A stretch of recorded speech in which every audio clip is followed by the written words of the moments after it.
So we're here for Ren and Stimpy for the best of series that we're doing. Ren and Stimpy fucked me up when I was a kid, bro. I remember there was an episode, I don't even know what the hell was happening. I just turned it on. There was like a needle in somebody's butt, and it was like a pimple involved, and we got a bunch of weird close-ups and gross images that I just couldn't handle as a kid. Ren and Stimpy is controversial. I don't know how funny I think the show is, but I definitely find it very weird and unsettling. And I think it's important for an example for artistic creativity. Not everything you're gonna do is gonna be comfortable. Not everything you wanna express is gonna be fun. And sometimes it's gonna be intense, and it's good for people to see those images, I think, every once in a while to remind them that there's more to the world than just the flat face of advertisement. So we'll start out with the top 10 Ren and Stimpy episodes. It'll be a little bit educational, break down a little bit of the show so we can learn some about where it came from, who made it, and some of the iconic episodes. And we'll check out some of the most uncomfortable moments we can find for Ren and Stimpy, which might not be much, but it'll be enough. It should be enough for all of us. So let's get started. Yeah, you know, so it was the old school Nicktoons, and it was on the same time as like the Rugrats, right? All that type of shows, Doug, like those good, wholesome shows, and then Ren and Stimpy. Like, they ran at the same time. The original Nicktoons is hands down the most groundbreaking and influential of them all. That's one way to put it. Show. Created by John Kricfalusi, the show is about a neurotic and hot-tempered chihuahua. That's a chihuahua and a cat. That's like cat-dog, right? But Ren and Stimpy is fucked and a up. dumb yet loyal cat named Stimpy, going through some insane and erratic adventures. Kids. I'm saying. On the surface, the Ren and Stimpy show presents gross close-ups on characters' faces and feature a lot of toilet humor and bodily functions from burps, farts, boogers, and coughing up hairballs. That is a huge part of it. It's intense and very uncomfortable. But the true underlying genius of the Ren and Stimpy show was that it was able to present incredibly detailed animation with superb voice acting, a dark undertone, over-the-top antics, a memorable soundtrack, and shorts reminiscent of something that you would see in the 1950s. Now, the shorts were good. It's the time shorts to discuss were about good. my personal favorite episodes of the series. Now, keep in mind, if you feel there was an episode that either should or if you think that this is my opinion. Let's begin. Yes. This shit is so weird. Ren and Stimpy are wandering in the streets starving when they pick up a wonderful aroma of a plate of hog jows near a windowsill. Ren and Stimpy want to get their... He said it's normal, and you start out with the most abnormal beginning you've ever seen to a show. What other show has two starving animals, and you find hog jows? Jaws. Hands on the hog jaws, but knowing that it won't be easy, with Ren pointing out the obvious obstacle that usually happens in these situations. I've seen cartoons like this before. If I set foot in that yard, I'll probably get ripped to shreds by some enormous dog. But since this is Ren and Stimpy, instead of avoiding a dog, they have to use their clever schemes to overcome a vicious baboon. Ren and Stimpy do all the classic plans. Sneak around without being noticed, dress up as someone else, and have a fake love interest to use as a distraction. This episode was based off of a 1957 Yogi Bear cartoon called Pie Pirates, it's a parody. in which Yogi and Boo Boo have to overcome a dog so they can steal a huckleberry pie from a windowsill. Oh, that's Even so Doug good. and Rugrats would have similar episodes with this plot. In the episode Doug and the Yard of Doom, Doug and Skeeter have to retrieve Patty's wacky whizzer from a vicious dog named Lady. In the episode Barbecue Story, Tommy, Chucky, Phil, and Lil have to retrieve their ball from their yard next door, dealing with a big, vicious, mean dog. Yeah, that's right. Even places like Sandlot even did it, right? The premise of the entire movie. Again, similar to A Yard Too Far, it takes this premise and makes it even more crazy. Ren eating a meat pill and suffering the consequences of not obeying Stimpy's orders, Ren using gasoline to start a fire, Ren and Stimpy getting bitten by mosquitoes, and so much more. And then there's my favorite scene in this episode, Ren and Stimpy going skinny dipping. At first, Ren is hesitant of shedding his fur to jump in the lake with Stimpy, but Stimpy convinces him that there's no one else to see them. Yep. Eventually, Ren takes off his fur and frolics with Stimpy in the water. But then who else would show up but one of the strangest and creepiest characters featured in the series? Old Man Hunger. Hey, you know who'd like this?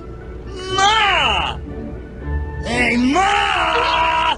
Hello, man! Oh! I've seen Wow. this. Each and every single animal showcased bear resemblance to Ren and Stimpy. This is where they go to the There's the Galapagos horn-billed Islands. Chihuahua, Yeah. soft-shelled Stimpy, the needle-billed Chihuahua, the Croco Stimpy, and more. There's even a five-toed yak that Croco Stimpy wants Stimpy. to tag, but with very little success after he accidentally aims his tranquilizer at Ren. Based off of Tex Avery's travelogue cartoons, this episode is very creative, showcasing all the different types of animals that Ren and Stimpy can become, Jesus. while at the same time making nature shows very interesting. Take that, Walt Thornberrys. Later on in the series, the Ren and Stimpy show did another episode called The Lair of the Lummox.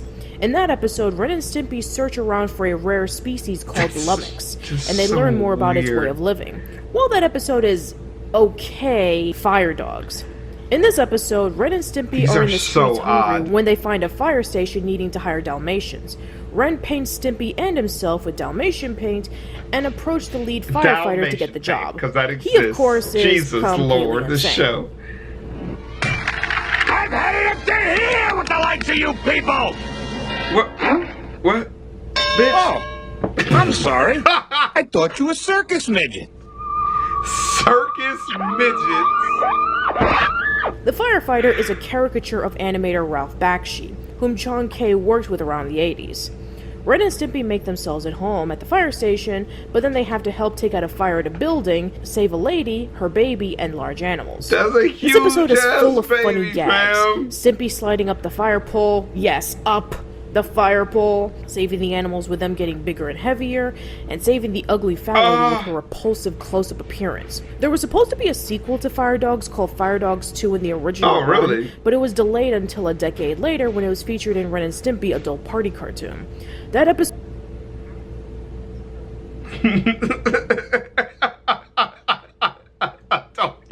It's terrible. single letter is for Stimpy, written by his Uh. loving fans. Ren becomes saddened that no one else loves him, but Stimpy helps him out by hiring Ren as the president of his fan club, answering all his fan letters. At first, Ren does very well, but as time goes on, he slowly becomes jealous of Stimpy getting all the admiration. He writes nasty comments to some of them, and is even thinking of killing Stimpy in his sleep by wringing his neck with his own two hands. Oh, He shit. decides not to, thank God. The next day, Ren does receive a fan letter, and well, I'm not going to spoil the ending on who sent it because it's very sweet. Stimpy's Cartoon Show. Now we have our last episode of Season 3 for this list, and it's hands down the best. Stimpy is toiling away making a cartoon for his animation idol Wilbur Cobb. Ren thinks that Stimpy is wasting his time doing it, but in reality Ren is upset because he doesn't know how to make a cartoon. Stimpy suggests jobs for him to do, such as drawing, writing, or even making coffee, but Ren shakes his head. Then Stimpy makes him Drags his him producer, back. and Ren takes full advantage of it by pushing Stimpy harder and harder to finish the cartoon. When he finally completes it, he approaches Wilbur Cobb, and surprise, surprise, he's completely insane. The walls have teeth. Our side cannons have to stick together, you know. Bro, y'all fucked up. When Stimpy finally demonstrates his cartoon, Wilbur is impressed and tells him to continue to work hard, and he'll be where he is at now. This episode was based on the exaggerated experience of the animators working under John Kay during the first 2 seasons of the show, that's constantly good. drawing pictures and making sure that they never draw the same face twice, having to draw from scratch if John Kay isn't satisfied with it, Wow. eyeing his animators constantly to see if the animation is flowing and not choppy in any scene, and taking weeks or even months to make sure that the colors and lip syncs are up to his standards. The cartoon that Stimpy had been working on for so long is a really crappy cartoon with terrible voice acting and an idiotic Yeah. storyline. Yeah. Looking back on this episode, I would be really surprised if the people behind Rocko's Modern Life wasn't inspired of the Wacky Deli from Stimpy's Cartoon Show. The presentation and results That's a really good episode just to hear, because a lot of animators deal with that kind of issue. You know, a lot of them deal with having ridiculous ass timelines to meet, really ridiculous standards that they can't meet with those kind of timelines, and lack of creative control. And it's weird that they even deal with that with Ren and Stimpy. It's like this show is just fucking, the show is so out there, it'd be weird that you would still be dealing with that kind of pressure. Number 1. Happy, happy, joy, joy, happy, happy, joy, joy, happy, happy, joy, joy, happy, happy, I do remember this. happy, happy, joy, joy. This has been parodied in a lot of cartoons too. Happy, happy, joy, joy, joy. Yup, it's Stimpy's Invention. What many people consider to be the best episode of the series. And it's true. Yeah, Every that's single been parodied moment so in this many episode times. is done flawlessly. The plot, the setup, the animation, the music, the acting. It's done to the utmost perfection. The plot is about Stimpy testing out his new inventions to Ren, with each of them making Ren incredibly furious. Stimpy decides to create an invention that forces Ren to become happy. Ren does various tasks for Stimpy while laughing maniacally. The remaining scenes are simply too well known that I don't even need to say anything else about it. Yeah. An interesting thing to note was that a lot of the statements that Stinky Whizzleteak says are actually quotes from the actor Burl Ives from the 1958 movie The Big Country. If and you ain't the granddaddy of all liars. Well, if you ain't the mother and father of all liars. I told you to shoot, but you didn't believe me. Why didn't you believe me? I told you I'd do it. I told you that you wouldn't believe me. Me and my grandfather used to watch so many country movies like this, bro. Damn your soul! I told you! According to the book Sick Little Monkey, the Shut up, unauthorized that Ren and Stimpy story by Thad Komorowski, Stimpy's invention took an entire year to do. John Kay wanted this cartoon to be as perfect as possible. It was delayed for so long, the Nickelodeon announced Stimpy's Invention as a lost episode. But it must have been well worth it because people fell in love with this episode. Even still to this day, it has some of the most iconic moments of Nicktoons history. The Happy Happy Joy Joy scene was listed as number 78 in the top 100 Nicktoons moments. Everything about this episode can be summed up in one. That's good. That is so good. Alright, so let's see what kind of moments we can find for Ren and Stimpy moments. First, I'm gonna tear your lips out. Yeah, that's what I'm gonna do. We don't like this, Ren. I don't like this I'm either, gonna tear your arms out of the sockets. Okay. I'm This is gonna quick. hit you, and you're gonna fall. There's a million versions of happy and sad and perplexed, and then there's all these other kinds of emotions that don't have labels.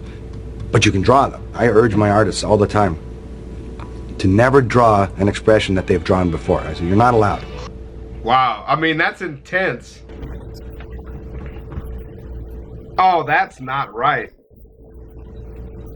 It's just full of it. Oh my God. Ah!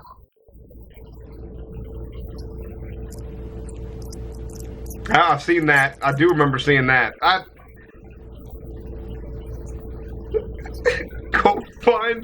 Go find your own carcass to live in.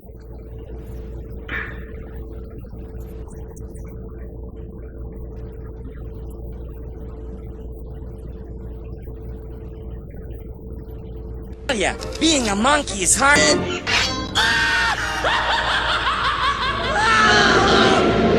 It's happening again! My brain! My hot, stinging brain! Holy shit. You mean you don't agree with me? Do you know who you're dealing with?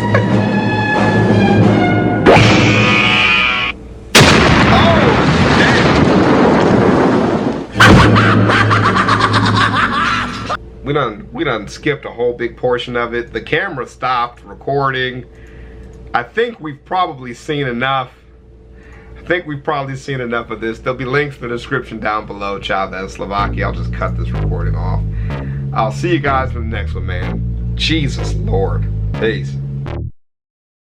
Crocs, Crocs, Crocs, Crocs, Crocs, Crocs, Crocs, Crocs, Crocs, Crocs, Crocs, Crocs, Crocs, Crocs. I'm rocking Crocs. I'm rocking Crocs. I'm rocking Crocs. Wearing Crocs, boy. I'm rocking Crocs. I'm rocking Crocs. I'm rocking Crocs. Wearing Crocs, boy. My Crocs are gold. My pops is old. My Crocs got soul. My Crocs are bold. I go to church wearing Crocs. I'm always turned wearing Crocs. My Crocs are great. Your Crocs are lame. With my Crocs, I can cross a lake. Crocs, Crocs, Crocs, Crocs, Crocs, Crocs, Crocs, Crocs, Crocs, Crocs, Crocs, Crocs.